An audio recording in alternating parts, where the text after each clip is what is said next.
डोळ्यातनं जे पाणी बाहेर आलं त्या पाण्यापासून तो रुद्राक्ष तयार झाला. तो रुद्राक्ष देवादिदेव महादेवांना खूप आवडतो महाराज, खूप प्रिय आहे. ती रुद्राक्ष खूप महत्वपूर्ण आहे.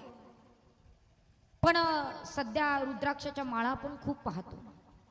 रुद्राक्ष प्रत्येक ठिकाणी विकायला आहे दादा, पण तो रुद्राक्ष नेमका खरा कोणता आणि खोटा कोणता बऱ्याच लोकांना ओळखता येत नाही ओळखता येत. मग रुद्राक्ष खरा कोणता ओळखायचा आणि खोटा कसा ओळखायचा सांगते जरा ऐका. महिला मंडळ कधी जर रुद्राक्ष विकत घेतला त्याला असं हातावर घसून पाहायचं. त्याचा कलर जो आहे, त्याचा रंग जो आहे, तर थोडा जरी आपल्या हाताला लागला की समजायचं हे डुप्लिकेट आहे, हा खोटा आहे. आणि कलर लागला नाही, रंग लागला नाही की समजायचं हा खरा आहे.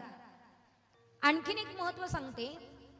तो रुद्राक्ष तुम्ही विकत आणला ना की घरामध्ये एक तांब्याचा तांब्या घ्यायचा, ते पाणी घ्यायचं, त्या पाण्यामध्ये तो रुद्राक्ष टाकायचा. समजा तो रुद्राक्ष पाण्यामध्ये जर बुडाला तर समजायचं तो खरा आहे. आणि तो रुद्राक्ष जर पाण्यावर तरंगला तर समजायचं तो खोटा आहे. कारण खोट्या रुद्राक्षाला तुम्ही कितीही पूजलं, किती त्याची सेवा केली तरी त्याचं फळ तुम्हाला प्राप्त होणार नाही. म्हणून खरा रुद्राक्ष पूजणं अत्यंत महत्वाचं आहे. मग तो रुद्राक्ष आपल्या घरी असला पाहिजे. आणि खोट्या रुद्राक्षाला किंमत नाही दादा. तो मार्केटला गेलात ना की तुम्हाला 5 रुपयालाही मिळेल, 10 रुपयालाही मिळेल. पण खरा जो रुद्राक्ष आहे ना तो गॅरंटीड.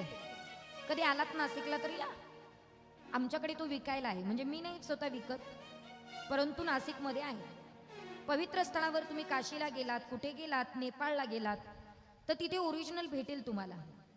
त्याच्यावर शिक्का असतो दादा, तो पूर्णपणे पॅकिंग असतो. आणि त्याची किंमत सुद्धा तुम्ही जे म्हणतात 5 आणि 10 रुपये किंमत नाही दादा, त्याची किंमत सुद्धा मोठी असते, मोठी मोजावी लागते. जो रुद्राक्ष आपल्याला जर घरामध्ये सुख प्राप्त करून देणार असेल तर तो रुद्राक्ष 5 रुपयाचा रुद्राक्ष तुम्हाला 500 रुपये नक्कीच देऊ शकत नाही. 500 रुपयाचा रुद्राक्ष घेतला तर 5 लाख प्राप्त होऊ शकतात. म्हणून किंमत चांगली मोजावी लागणार आहे. पण ऐका ना ताई, नेमका आम्ही रुद्राक्ष कोणता आणायचा, कसा आणायचा, त्याने आम्हाला काय मिळणार आहे, त्याची पूजा आम्ही कशा पद्धतीने करायची, तर सांगते ऐका. समजा यदा कदाचित तुम्हाला त्या रुद्राला अर्थात देवादिदेव महादेवाला आनंदी करायचं असेल तर तुम्हाला त्या रुद्राक्षाची पूजा करावी लागणार आहे. जर यदा कदाचित तुम्ही एकमुखी रुद्राक्ष जर पूजला तर साक्षात तुम्हाला महादेवाचं दर्शन होतं. एकमुखी रुद्राक्ष, त्याचं मुख कसं ओळखायचं, कसं काय करायचं, आता तो फार मोठा प्रश्न आहे. तो किती मुखी आहे, कसं ओळखायचं. महाराज बरोबर रुद्राक्षाचा मध्यंतरी धरला की त्याला अशा रेषा असतात. समजा एकच असेल तर समजायचं एकमुखी रुद्राक्ष आहे. आणि तो एकमुखी रुद्राक्षाची जर तुम्ही पूजा केली तर भगवान शिवाचं रूप साक्षात तुम्हाला दिसेल. आणि तुमच्या जीवनातनं भोग आणि मोक्ष प्राप्त करून देणारा एकमुखी रुद्राक्ष आहे. भोग आणि मोक्ष प्राप्त करायचं असेल तर एकमुखी रुद्राक्षाची तुम्ही पूजा केली पाहिजे. त्याच्यानंतर 2 मुखी रुद्राक्ष, त्याने काय होईल, 2 मुखी रुद्राक्ष तुम्हाला लक्ष्मी प्राप्त करून देत असते. त्याच्याही पलीकडे तुमच्या इच्छा तो 2 मुखी रुद्राक्ष पूर्णपणे पूर्ण करतो. म्हणून 2 मुखी रुद्राक्ष तुमच्या जीवनामध्ये सर्व इच्छा पूर्ण करतात. त्या 2 मुखी रुद्राक्षाची पूजा करायची, त्याचा अभिषेक करायचा, पंचामृताने त्याला स्नान घालायचं, त्याची पूजा करायची. आणि पूजा आटोपल्याच्या नंतर त्याचं दर्शन घ्यायचं की मग तो सगळ्या इच्छा आपल्या जीवनातल्या पूर्ण करतो, लक्ष्मी प्राप्त करून देत असतो. त्रिमुखी रुद्राक्ष, तो 3 मुखी जो रुद्राक्ष आहे तो साक्षात फळ प्राप्त करून देतो महाराज. साक्षात फळ प्राप्त होतं. आणि तुम्ही जी विद्या प्राप्त केलेली आहे तिला प्रतिष्ठा प्राप्त करून देत असतो. विद्येला प्रतिष्ठा प्राप्त करून देणारा जो रुद्राक्ष आहे तो त्रिमुखी रुद्राक्ष आहे, 3 मुखाचा रुद्राक्ष. 4 मुखी रुद्राक्ष जो आहे तो साक्षात ब्रह्मदेवच आहे. चारमुखी रुद्राक्ष. त्याच्यानंतर कदाचित त्या चारमुखी रुद्राक्षाला जर स्पर्श केला तर तात्काळ 4 पुरुषार्थ तुम्हाला प्राप्त होतात. काल आपण 4 पुरुषार्थ बघितले, धर्म अर्थ काम आणि मोक्ष. धर्म अर्थ काम आणि मोक्ष 4 पुरुषार्थ जर प्राप्त करायचे असेल तर तुम्हाला चारमुखी रुद्राक्षाची पूजा करायची आहे, पूजा करावी लागणार आहे. त्याच्याही पलीकडे पंचमुखी जो रुद्राक्ष आहे तो काळाग्नी रुद्र आहे, त्याचं काळाग्नी रूप आहे आणि तो मात्र त्या ठिकाणी तुम्हाला समर्थ करत असतो. समर्थ म्हणजे काय? कुठलंही कार्य जर आपण हातात घेतलं तर कार्य त्या टोकापर्यंत नेण्याचं काम जो करतो तो मात्र पंचमुखी रुद्राक्ष आहे. 6मुखी रुद्राक्ष जो आहे तो कार्तिकेयचं स्वरूप आहे. भगवान परमात्म्याचा मुलगा भगवान कार्तिकेय, स्वामी कार्तिकेय, ते कार्तिकेयचं स्वरूप आहे. 7मुखी जो रुद्राक्ष आहे तो मात्र आपल्याला सगळ्यांना जीवनदायिनी आहे. या जीवाला सृष्टीची निर्मिती करून देणारा तो 7मुखी रुद्राक्ष आहे. असे रुद्राक्षाचे अनेक प्रकार सांगितले जातात. पण आपल्याला संसारामध्ये सुखाची प्राप्ती करायची आहे की ताई आमच्याकडे 1मुखी रुद्राक्ष नाहीये, आमच्याकडे 2मुखी रुद्राक्ष नाहीये, आमच्याकडे 3मुखी रुद्राक्ष नाहीये, आमच्याकडे 4मुखी रुद्राक्ष नाही, आमच्याकडे 5मुखी सुद्धा नाही. तर एक काम करा, तुम्ही फक्त 6मुखी रुद्राक्षाची पूजा करा. आणि तुम्ही 6मुखी रुद्राक्ष दररोज पूजला ना तर तुमच्या घरामध्ये कुठल्याही प्रकारची अडचण येणार नाही याची 100% गॅरंटी आहे. 100% गॅरंटी. पण त्या 6मुखी रुद्राक्ष आपण पूजला पाहिजे. पण तो घरामध्ये असताना तो ओरिजिनल असणं अत्यंत महत्वाचं आहे. तो मात्र त्या ठिकाणी इकडचा तिकडचा नसावा, तो ओरिजिनल असावा. त्याची पूजा आपल्या घरामध्ये होणं अत्यंत गरजेचं आहे आणि त्याची पूजा आपण केली पाहिजे. हा रुद्राक्ष महिमा आहे, लिंग महिमा आहे, भस्म महिमा आहे. पण हा नेमकं करायचं कुठं? तर आपण जे पार्थिव लिंग स्थापित केलं महाराज, त्या पार्थिव लिंगाची पूजा करताना गंगेचं स्नान करून आल्याच्या नंतर त्याला फुलं मात्र प्रदान करायची, त्याच्यानंतर त्याची पूजा करायची, त्याला भस्म व्हायचा, त्याला त्याच्या पुढे रुद्राक्ष उभा करायचा, त्या रुद्राक्षाची पूजा करायची आणि सगळं प्राप्त केलं की जीवाला सुखाची प्राप्ती होत असते, आनंदाची प्राप्ती होत असते. आणि तो आनंद, ते सुख, ते समाधान जर तुम्हाला कुठे प्राप्त होईल असं वाटत असेल तर फक्त देवादिदेव महादेवांच्या दारात ते प्राप्त होणार आहेत. म्हणून त्या देवाचं भजन आपण केलं की सगळं सुख आपल्याला प्राप्त होत असतं. म्हणून तुम्ही भजन करा, आनंदाने भजन करा की त्या सुखाची आपल्याला प्राप्ती करायची. जो सुख पावी राम भजन में, ओ सुख नाही अमीरी में, मन लागो मेरो यार फकीर, मन लागो मेरो यार फकीर, मन लागो मेरो यार फकीर, मन लागो मेरो यार फकीर.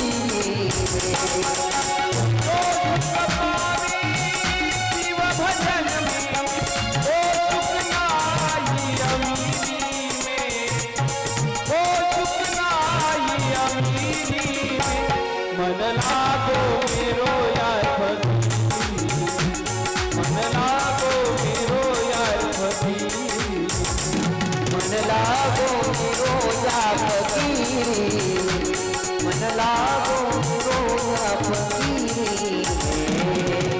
भला बुरा क्या कुछ मत सुनिए, भला बुरा क्या कुछ मत सुनिए, भला बुरा भला बुरा क्या, भला बुरा क्या, भला बुरा क्या.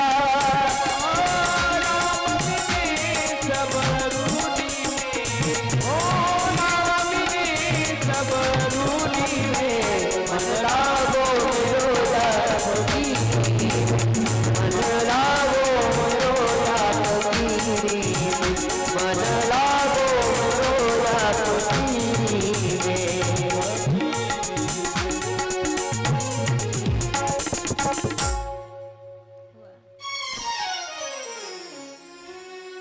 आपण सर्वांनी रुद्राक्ष महिमा ऐकला, भस्म महिमा ऐकला दादा. हे रूप मात्र हे सगळा महिमान ऐकल्याच्या नंतर आपल्याला साधना, चिंतन, भजन करणं अत्यंत महत्वाचं आहे. म्हणून बघा, उद्याचा जो दिवस आहे तो अत्यंत महत्त्वाचा आहे. उद्याच्या दिवशी आपण जो भाग सांगणार आहोत, कथा सांगणार आहेत, तो मात्र पार्वती खंड आपल्याला सुरुवात करायची आहे. मी आधी तुम्हाला सतीखंड सांगणार आहेत आणि नंतर पार्वती खंड आपल्याला सुरुवात करायची आहे. उद्या भगवान शिवाचा आणि पार्वतीचा विवाह आपण लावणार आहोत. म्हणून त्या विवाहाची तयारी सगळ्या गावकऱ्यांना करायची आहे. ऐका महिला मंडळ, उद्या पार्वतीला नवरी म्हणून तुम्हाला सजवून आणायचं आहे. पुरुष मंडळी, एक महादेवाचं स्वरूप तुम्हाला आणायचं आहे.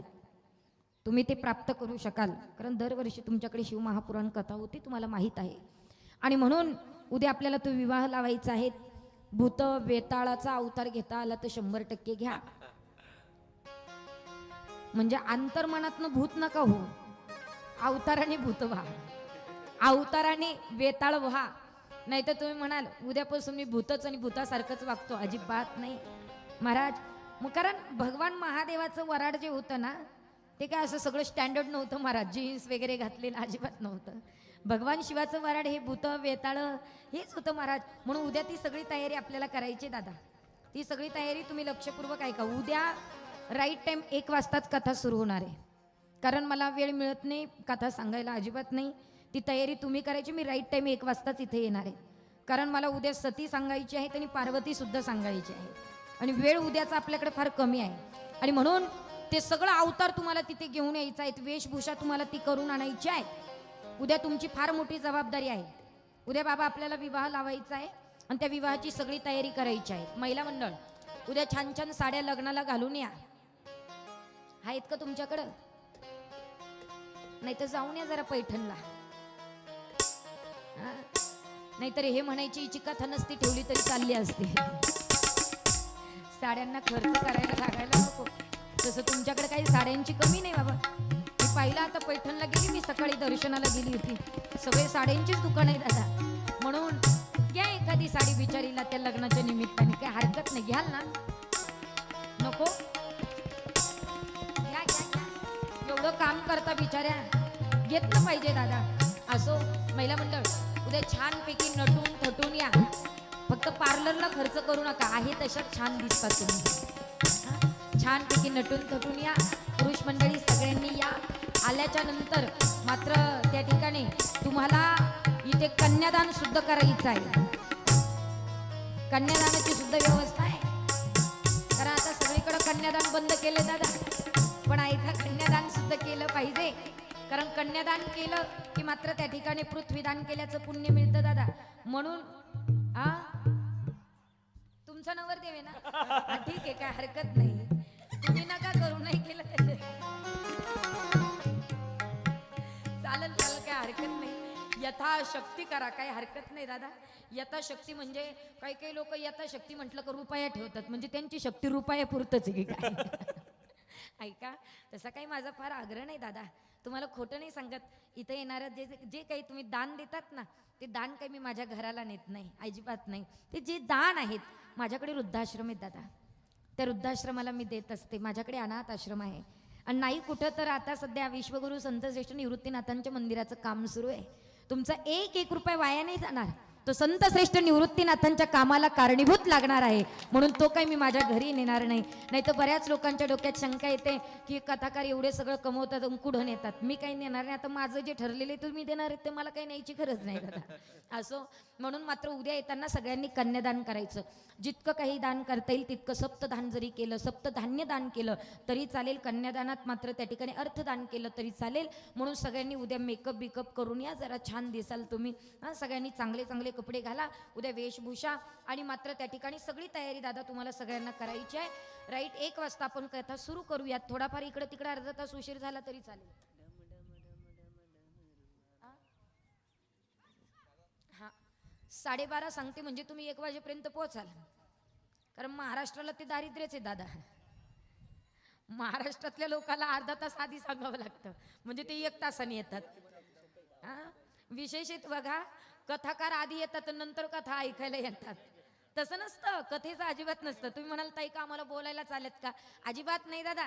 तुमची म्हणून तुम्हाला सांगते, कथाकाराच्या आधी सगळ्यांनी आलं पाहिजे. कथाकाराच्या नंतर जर तुम्ही येऊन बसत असाल तर कथाकाराचा तो फार मोठा अपमान आहे. तो नुसता कथाकाराचा अपमान नाही तर शिवमहापुराण ग्रंथाचा अपमान आहे. म्हणून सर्व श्रोते वर्गाने मात्र कथाकाराच्या आधी येऊन बसणं अत्यंत गरजेचं आहे दादा, अत्यंत गरजेचं आहे. आपल्याकडे पद्धत सुरू झाली, कीर्तनाला महाराजही येतात, चालही होती, मग हे येतात हळूहळू हळूहळू, मग शतपावली करत. तसं नसतं दादा. पण या उद्या लवकर याल ना तुम्ही? उद्याचे दिवस सगळे कामं बाजूला ठेवा. आता काय मी तुमच्याकडे उद्या आणि परवाच आहे, मी परवा जाणार आहे. म्हणून सगळ्यांनी उद्या या. उद्या आपल्याला सती महात्म्य ऐकायचंय, पार्वतीचा विवाह करायचा आहे.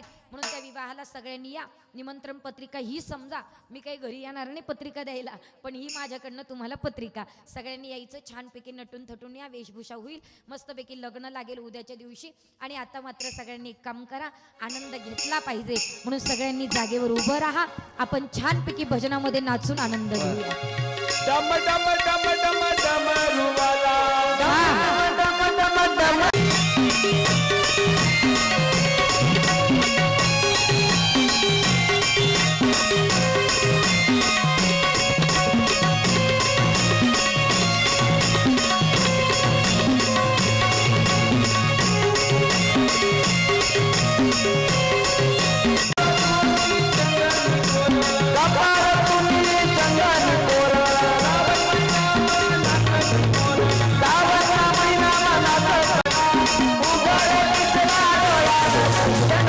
मला